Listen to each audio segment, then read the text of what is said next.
Hare Krishna.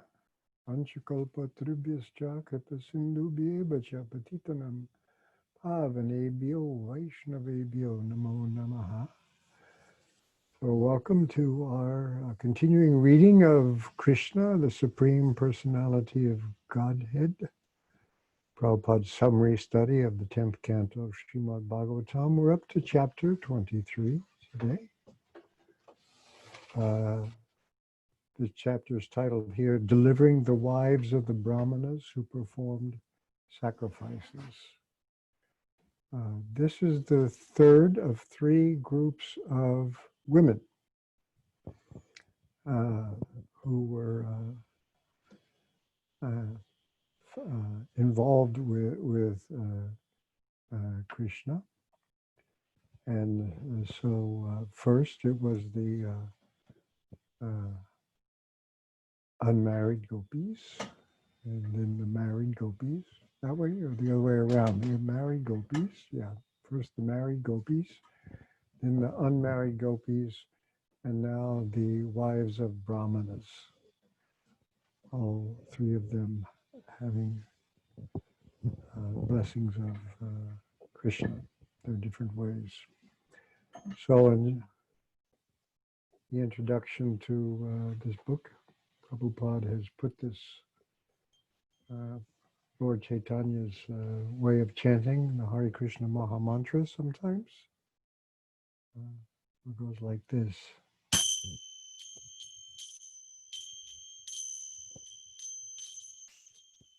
Krishna, Krishna, Krishna, Krishna, Krishna, Krishna, Krishna, Krishna, Krishna, Krishna, Krishna, Krishna, Krishna, Krishna, Krishna, Krishna, Krishna, Krishna, Lakshamam. Krishna, Krishna, Krishna, Krishna, Krishna, Krishna, Ahimam. Rama, Raghava, Rama, Raghava, Rama, Raghava, Lakshamam. Krishna, Keshava, Krishna, Keshava, Krishna, Keshava, Padimam. Ma Om Vishnu Padaya Krishna Prastaya Bhutale Srimate Bhaktivedanta Swaminiti Namane Namaste Saraswate Deve Gaudavari Pacharane Nivishesha Sunyavari Paschachade Sajarane. So, chapter 23, Delivering the Wives of the Brahmanas Who Performed Sacrifices. Okay. Let me try it. Yeah, here we go. Okay, get it up on the board here. All right. The morning passed, and the cowherd boys were very hungry because they had not eaten breakfast. They immediately approached Krishna and Balaram and said, Dear Krishna and Balaram, you are both all-powerful. You can kill many, many demons. But today we are much afflicted with hunger, and this is disturbing us. Please arrange for something that will mitigate our hunger. Requested in this way by their friends, Lord Krishna and Balaram arranged to show compassion to certain wives of Brahmanas who were performing sacrifices. These wives were great devotees of the Lord, and Krishna took this opportunity to bless them. He said, this is to my dear friends, please go to the house of the Brahmanas nearby. They are now engaged in performing the Vedic sacrifice known as Angirasa, for they desire elevation to the heavenly planets. All of you, please go to them. Then Lord Krishna warned his friends, these Brahmanas are not Vaishnavas. They cannot even chant our names, Krishna and Balaram. They are very busy in chanting the Vedic hymns, although the purpose of Vedic knowledge is to find me. But because they are not attracted by the names of Krishna and Balaram, you had better not ask them for anything in my name. Better ask for some charity in the name of Balaram. He now explains why Balaram rather than Krishna. Charity is generally given to high-class Brahmanas, but Krishna and Balaram did not appear in a Brahmana family. Balaram was known as the son of Vasudeva, a Kshatriya, and Krishna was known in Vrindavan as the son of Nanda Maharaj, who was a Vaishya. Neither belonged to the Brahmana community. Therefore, Krishna considered that Brahmanas engaged in performing sacrifice might not be induced to give charity to a Kshatriya and a Vaishya. But at least, this is in quotation marks here, but at least if you utter the name of Balaram, they may prefer to give in charity to a Kshatriya rather than to me, because I am only a Vaishya. Being thus ordered by the Supreme Personality of Godhead, all the boys went to the Brahmanas and began to ask for some charity. They approached them with folded hands. This is Prabhupada's way of translating Kritanjali, which literally is pressed together palms, but he always says it's like folded hands. But anyway, that's how it's Kritanjali. They approached them with folded hands and fell down on the ground to offer respect. O earthly gods, Bhumideva, this is a conventional way of addressing Brahmana, by the way, gods on earth. O earthly gods, kindly hear us, who are ordered by Lord Krishna and Balaram. We hope you know them both very well, and we wish you all good fortune. Krishna and Balaram are tending cows nearby, and we have accompanied them. We have come to ask for some food from you. You are all Brahmanas and knowers of religious principles, and if you think that you should give us in charity, then give us some food, and we shall all eat along with Krishna and Balaram. You are the most respectable Brahmanas within the human society, and you are expected to know all the principles of religious procedure. Although the boys were village boys and were not expected to be learned in all the Vedic principles of religious ritual, they hinted that because of their association with Krishna and Balaram, they knew all those principles. By addressing the Brahmanas as, quote, knowers of all religious principles, the boys expressed the point of view that when the Supreme Personality of Godhead, Krishna and Balaram, were asking for food, the Brahmanas should immediately deliver some without hesitation because, as stated in the Bhagavad Gita, one should perform yajna, sacrifice, only for the satisfaction of Vishnu. The boys continued, Lord Vishnu, as Krishna and Balaram, is standing, waiting, and you should immediately deliver whatever food you have in your stock. They also explained to the Brahmanas when food is to be accepted and when it is not to be accepted. Generally, the Vaishnavas, or pure devotees of the Lord, do not take part in ordinary sacrificial performances. But they know very well the ceremonials called Diksha, Pashu Shamsta, and Sotraman. one is permitted to take food after the procedure of diksha and before the animal sacrificial ceremony and the sotramani, or ceremony in which liquors are also offered. The boys said, "We can take your food at the present stage of your ceremony, for now it will not be prohibited, so you can deliver us the food." Well, he turned out to be kind of clever for cowherd boys. Although the companions of Lord Krishna and Balaram were simple cowherd boys, they were in a position to dictate even to the high-class Brahmanas engaged in the Vedic rituals of sacrifice. But the Sparta Brahmanas, who were simply sacrificial-minded, could not understand the dictation of the transcendental devotees of the Lord. They could not even appreciate the begging of the Supreme Lord, Krishna and Balaram. Although they heard all the arguments on behalf of Krishna and Balaram, they did not care for them, and they refused to speak to the boys. Despite being highly elevated in the knowledge of the Vedic sacrificial rites, all such non-devotee Brahmanas, although they think of themselves as very highly elevated, are ignorant, foolish persons.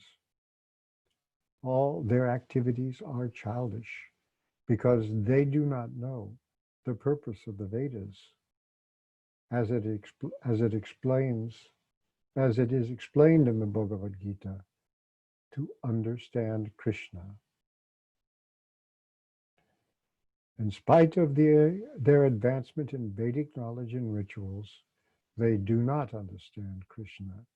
Therefore, their knowledge of the Vedas is useless. Lord Chaitanya, therefore, gave his valuable opinion that although a person may not be born in a Brahmana family, if he knows Krishna or the science of Krishna consciousness, he is more than a Brahmana, and he is quite fit to become a spiritual master. There are various details to be observed in the performance of sacrifices. They are known as desha, place; kala, time; prastagdravya, the different detailed paraphernalia; mantra, hymns; tantra, scriptural evidence; agni, fire; ritvik, the learned performers of sacrifice; devata, the demigods; yajamana, the performer of the sacrifice, meaning also the one to whom the benefits of the sacrifice accrues; kratu, the sacrifice itself; and dharma, the procedures. You can see this is a culture of technique in this thing. That's why it's called karma kanda. All these are for satisfying Krishna. It is confirmed in the Bhagavad Gita that he is the actual enjoyer of all sacrifices because he is directly the Supreme Personality of Godhead and the Supreme Absolute Truth beyond the conception or speculation of the material senses. He is present just like an ordinary human boy, but for persons who identify themselves with the body, it is very difficult to understand him. The Brahmanas were very much interested in the comforts of the material body and in elevation to the higher planetary residences called Svarupa, the heavenly planets, places of extended happiness or sense gratification. They were therefore completely unable to understand the position of Krishna. Remember, in the Karma Kanda section, you perform good deeds, you go to the heavenly planets, And then as you live there, you exhaust your merit. And then when it's used up, you come back down again. Like Prabhupada says, like, and you go around like unintelligent children on a merry-go-round, he said, like this. When the boys saw that the Brahmanas would not reply to them, even with a simple yes or no, they became very much disappointed. They then returned to Lord Krishna and Balaram and explained everything that had happened. After hearing their statements, the Supreme Personality of Godhead smiled. He told them that they should not be sorry for being refused by the Brahmanas, because that is the way of begging. He convinced them that one who is engaged in collecting or begging should not think that he will be successful everywhere. He may be unsuccessful in some places, but that should not be cause for disappointment. Lord Krishna then asked all the boys to go again, but this time to the wives of those Brahmanas engaged in sacrifices. He also informed them that these wives were great devotees. This is in quotation marks. They are always absorbed in thinking of us. That's with a capital US, meaning Krishna and Balaram. They are always absorbed in thinking of us. Go there and ask for some food in my name and the name of Balaram, and I am sure that they will deliver you as much food as you desire.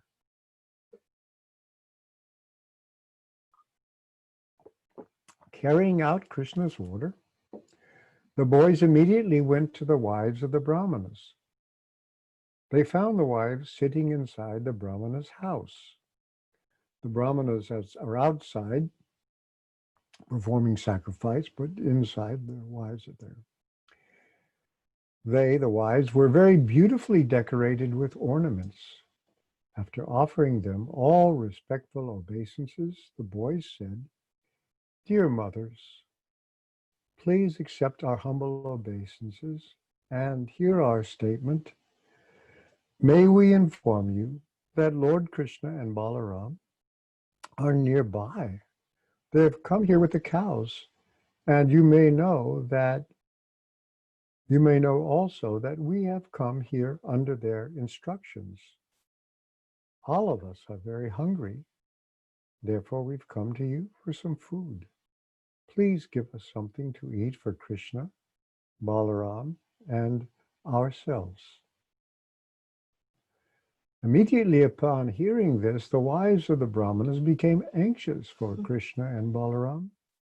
These reactions were spontaneous. They did not have to be convinced of the importance of Krishna and Balaram. Immediately upon hearing their names, they became very eager to see them. Being advanced by thinking of Krishna constantly, they were performing the greatest form of mystic meditation. All the wives then became very busily engaged in filling up different pots with nice food. Due to the performance of the sacrifice, the various foods were all very palatable. After collecting a feast, they prepared to go to Krishna, their most beloved object, exactly in the way rivers flow to the sea. For a long time, the wives had been eager to see Krishna. However, when they were preparing to leave home to see him, their husbands, fathers, sons, and relatives asked them not to go. But the wives did not comply. When a devotee is called by the attraction of Krishna, he does not care for bodily ties. Many of us have experienced reluctance from our bodily relations when we become devotees. The women entered the forest of Vrindavan on the bank of the Jamuna, which was verdant with vegetation and newly grown vines and flowers. Within that forest, they saw Krishna and Balaram engaged in tending the cows along with their very affectionate boyfriends. So somewhere where the Brahmanas' village was a kind of clearing away from the forest, but now when they go to see Krishna and Balaram, they go into the woods. The Brahmanas' wives saw Krishna with a blackish complexion, wearing a garment that glittered like gold. He wore a nice garland of forest flowers. One of his names is Vanamali, who has a garland of forest flowers. Vana is forest, and other forest flowers. A garland of forest flowers and a peacock feather on his head. He was also painted with the minerals found in Vrindavan, and he looked exactly like a dancing actor on a theatrical stage.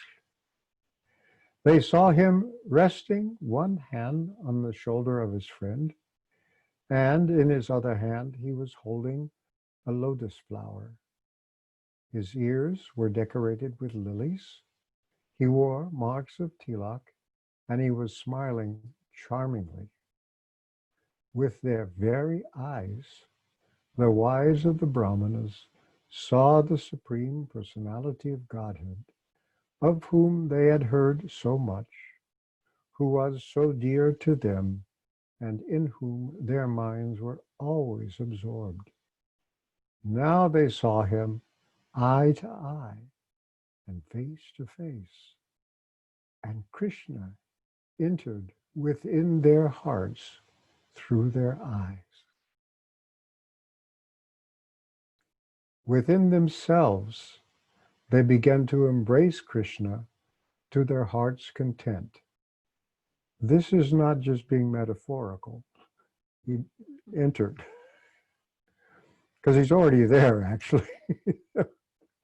Within themselves, they began to embrace Krishna to their heart's content, and the distress of separation was mitigated immediately. They were just like the great sages who, by their advancement of knowledge, merge into the existence of the Supreme. As the Supersoul living in everyone's heart, Lord Krishna could understand their minds.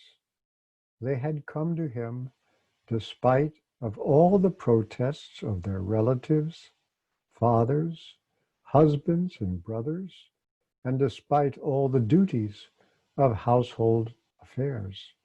They came just to see him, who was their life and soul. They were exactly following Krishna's instructions in the Bhagavad Gita. One should surrender to him, giving up all varieties of occupational and religious duties. This is the famous Sarvadharman Parityajya. Give up all your dharma and just surrender to me.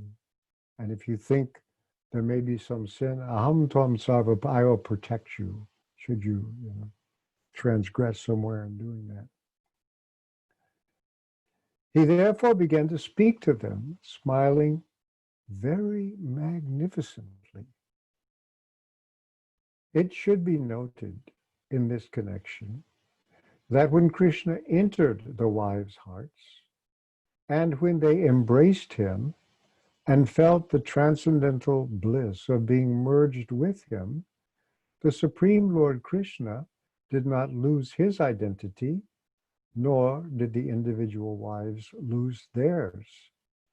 The individuality of both the Lord and the wives remained, yet they felt oneness in existence.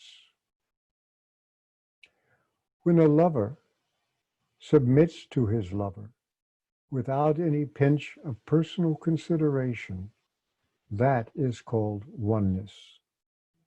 Lord Chaitanya has taught this feeling of oneness in his Shishastaka.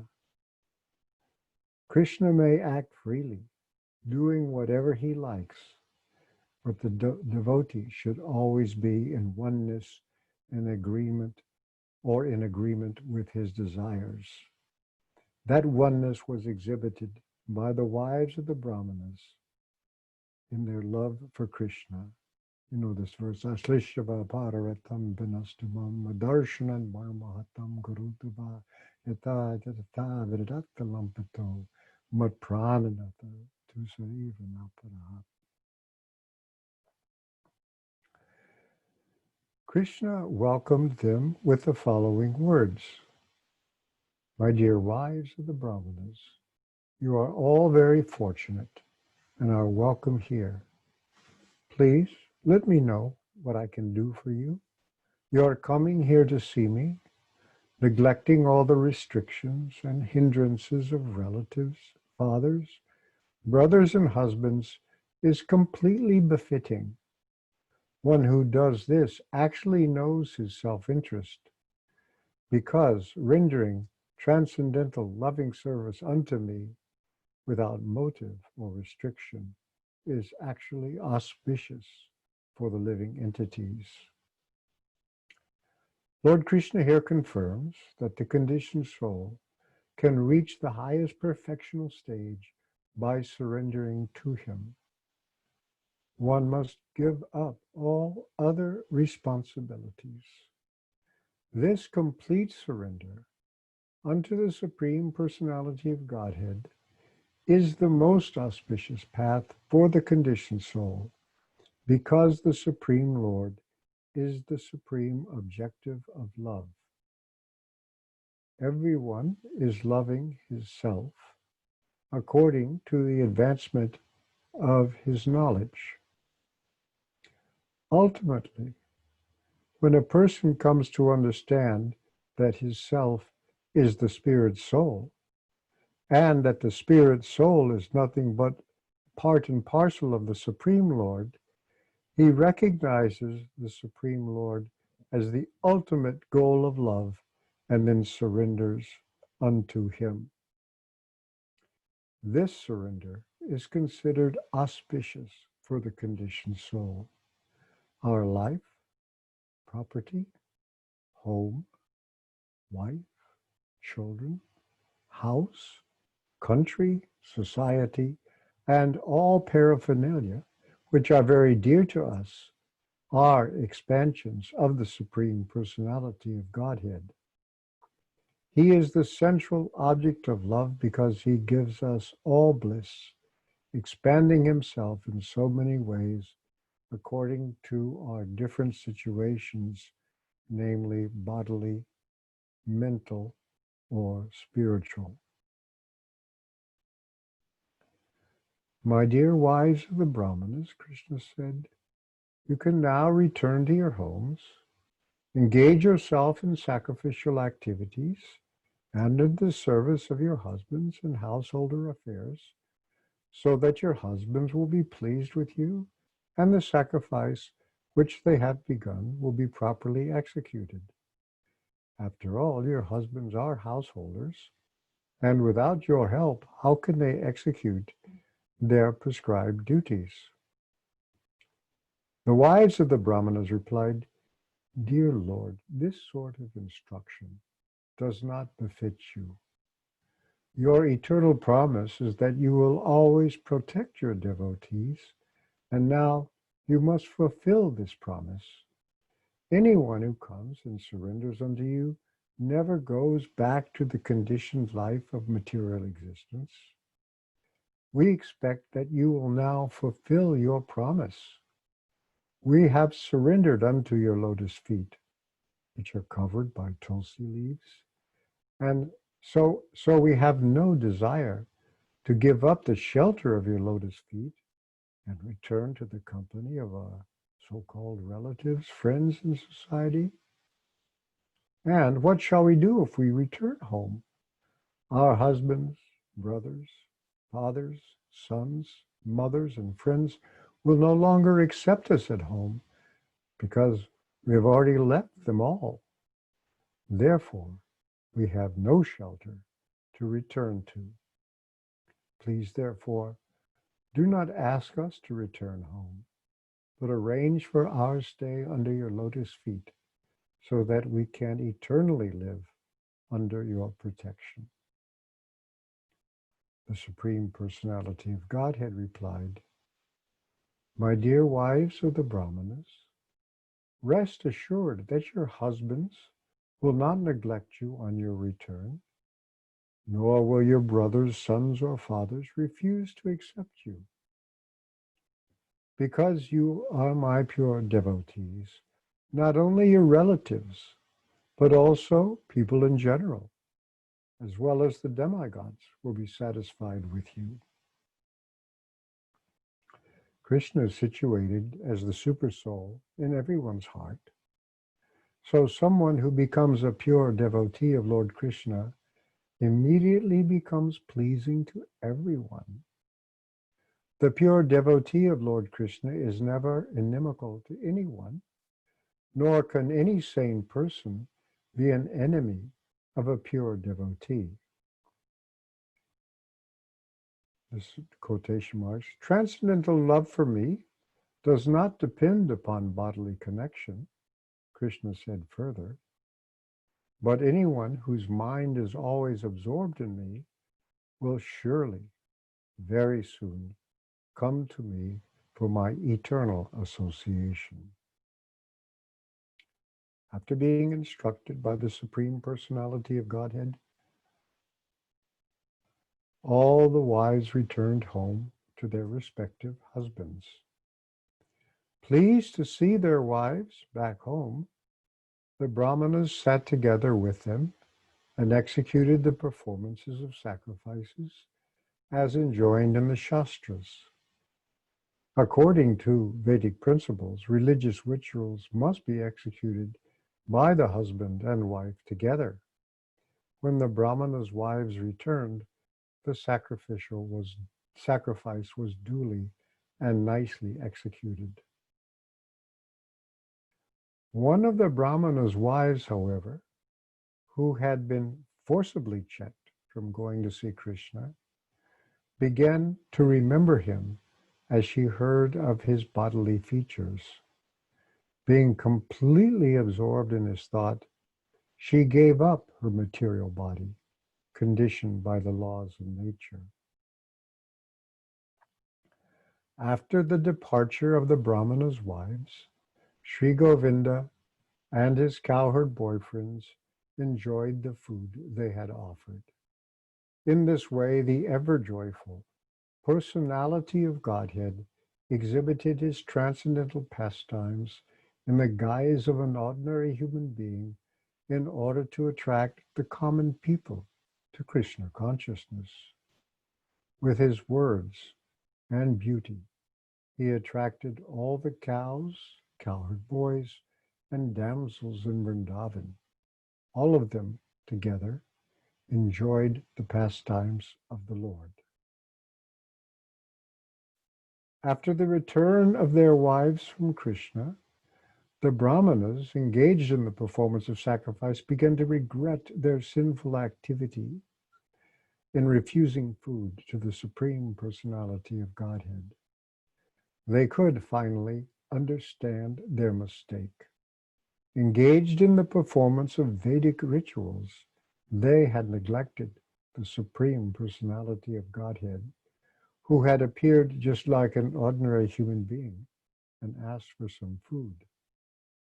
They began to condemn themselves after seeing the faith and devotion of their wives.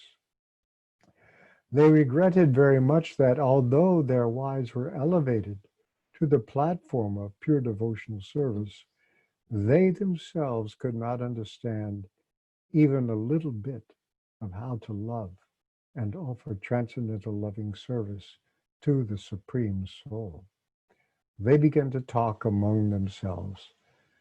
To hell with our being born Brahmanas. I mean, the Sanskrit is dick, dick, dick. You know? Prabhupada translates that as to hell. I mean, the usual translation of dick is fee or, you know, or something like that. To hell with our being born Brahmanas. To hell with our learning all the Vedic literatures. To hell with our performing great sacrifices and observing all the rules and regulations. To hell with our family. To hell with our expert service in performing the rituals exactly according to the description of the scriptures. To hell with it all. For we have not developed transcendental loving service to the Supreme Personality of Godhead, who is beyond the speculation of the mind, body, and senses. The learned Brahmanas, expert in Vedic ritualistic performances, were properly regretful. Because if one does not develop Krishna consciousness, all discharge of religious duties is simply a waste of time and energy. They continued to talk among themselves. The external, this is in quotation marks, the external energy of Krishna is so strong that it can create illusion to overcome even the greatest mystic yogi. Although we expert Brahmanas are considered to be the teachers of all other sections of human society, we also have been illusioned by the external energy. Just see how fortunate these women are. They have so devotedly dedicated their lives to the Supreme Personality of Godhead Krishna that they easily did what is ordinarily so difficult. They gave up their family connections, which are just like a dark well for the continuation of material miseries. Women in general, being very simple at heart, can very easily take to Krishna consciousness, and when they develop love of Krishna, they can easily get liberation from the clutches of Maya, which are very difficult for even so-called intelligent and learned men to surpass. The Brahmanas continued. According to Vedic injunction, women are not allowed to undergo the purificatory processes of initiation by the sacred thread, nor are they allowed to live as brahmacharinis in the ashram of the spiritual master, nor are they advised to undergo the strict disciplinary procedures, nor are they very expert in discussing the philosophy of self-realization. And by nature, they are not very pure, nor are they very much attached to auspicious activities. Therefore, how wonderful it is that these women have developed transcendental love for Krishna, the Lord of all mystic yogis. They have surpassed all of us in firm faith and devotion unto Krishna. Although we are considered to be masters in all purificatory processes, we did not actually know what their goal is because we are too much attached to the materialistic way of life. Even though we were reminded of Krishna and Balaram by the cowherd boys, we disregarded them. We now think that the Supreme Personality of Godhead simply played a trick of mercy on us by sending his friends to beg food from us. Otherwise, he had no need to send them. He could have satisfied their hunger then and there, just by willing to do so. If someone denies the self-sufficiency of Krishna on hearing that he was tending cows for his livelihood, or if someone doubts his not being in need of the food, thinking that he was actually hungry, then such a person should understand that the goddess of fortune is always engaged in his service. In this way, the goddess can break her faulty habit of restlessness. Remember, fortune is always lady luck, and it's hard to get you to stay in one place.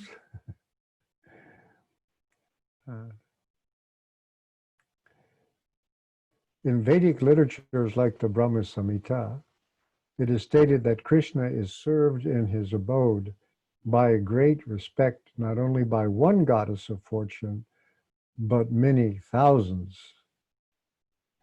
Therefore, it is simply illusion for one to think that Krishna begged food from the Brahmanas. It was actually a trick to show them mercy by teaching them that they should accept him in pure devotional service instead of engaging in ritualistic ceremonies. The Vedic ceremonial paraphernalia, the suitable place, the suitable time, the different grades of articles for performing the ritualistic ceremonies, the Vedic hymns, the process of sacrifice, the priest who is able to perform the sacrifice, the fire, the demigods, the performer of the sacrifice, and the religious principles are all meant for understanding Krishna, for Krishna is the Supreme Personality of Godhead. He is the Supreme Lord Vishnu and the Lord of all mystic yogis. When it's mentioned the performer of the sacrifice, it means the Yajamana, the one to whom the benefits of the sacrifices accrue, and basically who paid for it. Anyway, go on. Because he has appeared as a child in the dynasty of the Yadus, we were so foolish that we could not understand that he is the Supreme Personality of Godhead, the Brahmanas said. But on the other hand, we are very proud because we have exalted wives who have developed pure transcendental service to the Lord without being shackled by our rigid opposition. Let us, therefore, offer our respectful obeisances unto the lotus feet of Lord Krishna, whose illusory energy, called Maya, under whose illusory energy, called Maya, we are absorbed in fruitive activities. We therefore pray to the Lord to be kind enough to excuse us, because we are simply captivated by his external energy. We transgressed his order without knowing his transcendental glories. The Brahmanas repented their sinful activities. They wanted to go personally to offer their obeisances unto him, but being afraid of Kamsa, they could not go to Krishna and surrender unto him. In other words, it is very difficult for one to surrender fully unto the personality of Godhead without being purified by devotional service. The example of the learned Brahmanas and their wives is vivid. The wives of the Brahmanas, because they were inspired by pure devotional service, did not care for any kind of opposition. They immediately went to Krishna, but the Brahmanas, although they had come to know the supremacy of the Lord and were repenting, were still afraid of King Kamsa because they were too much addicted to fruitive activities. Thus, in the Bhaktivedanta purport of the 23rd chapter of Krishna, delivering the wives of the Brahmanas who performed sacrifices.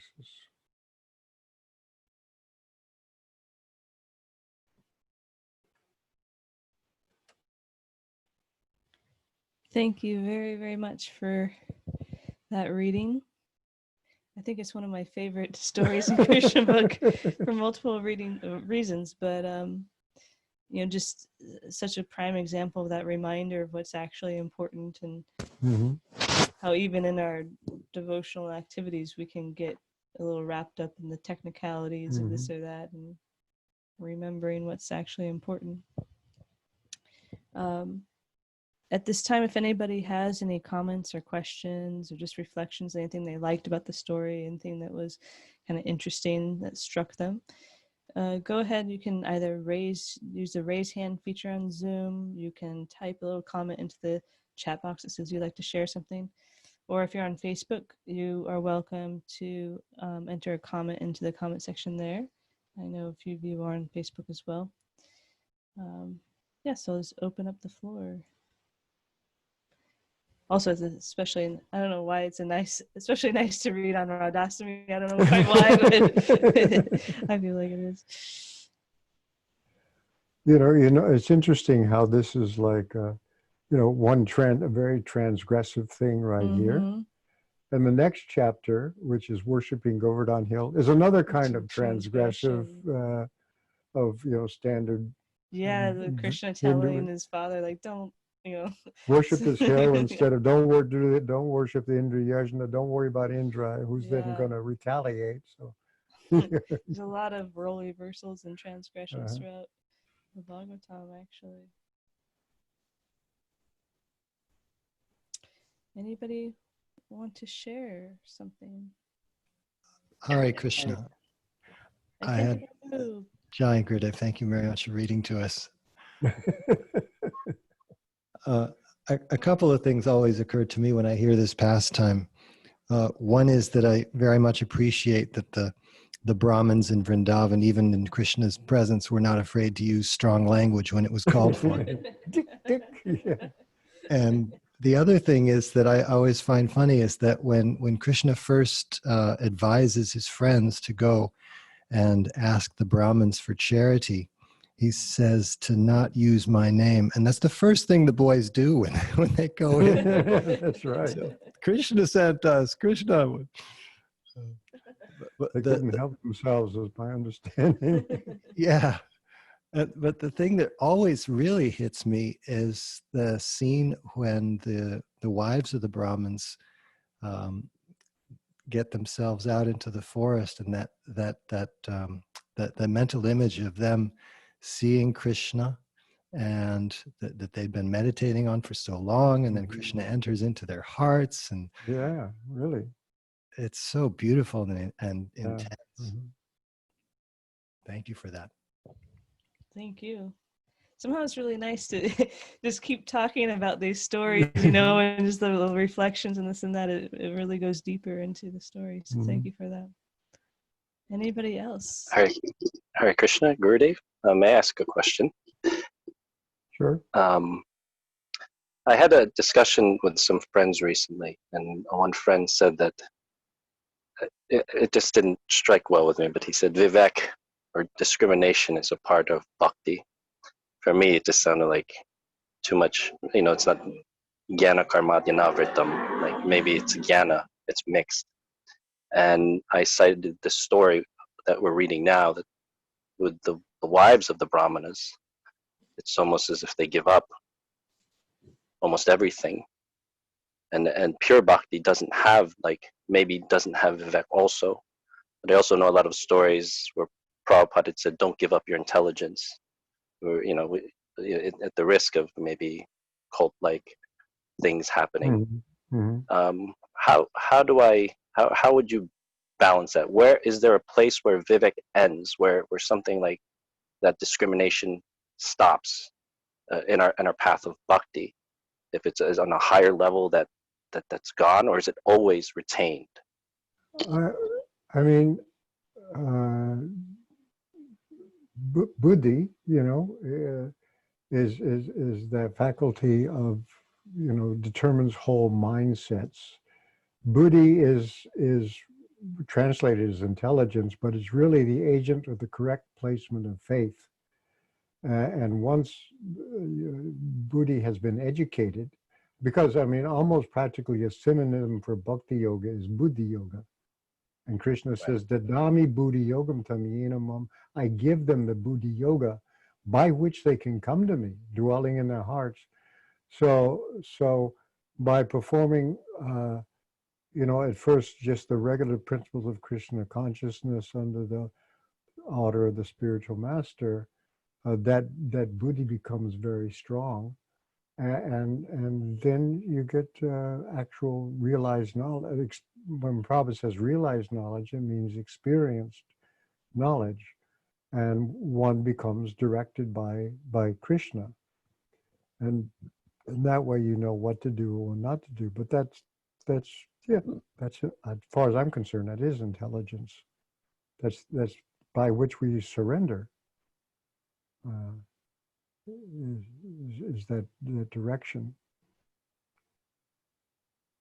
So the intelligence, that buddhi, is equated with bhakti, and it's certainly Well, retained. almost, yeah, or at least in Buddhi Yoga.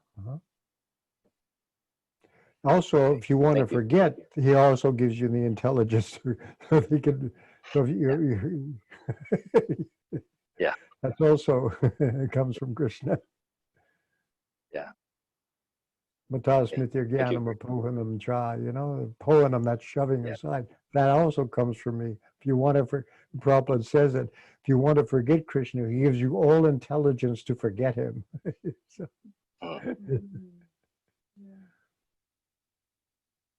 Thank you. Thanks for that question, Pradeep. yeah, thank you. Okay, let's see here.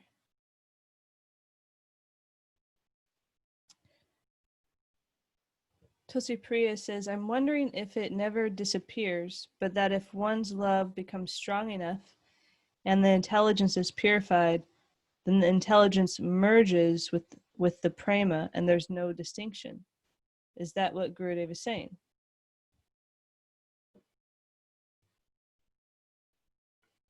I think that when the whole self becomes spiritualized by pure devotional service, it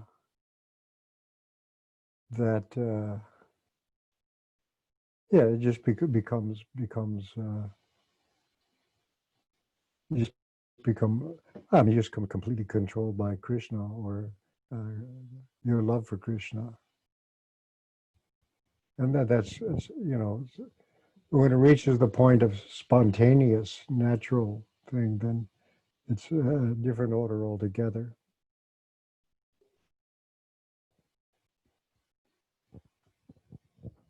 Thank you. Anybody else? Any comments, questions, reflections?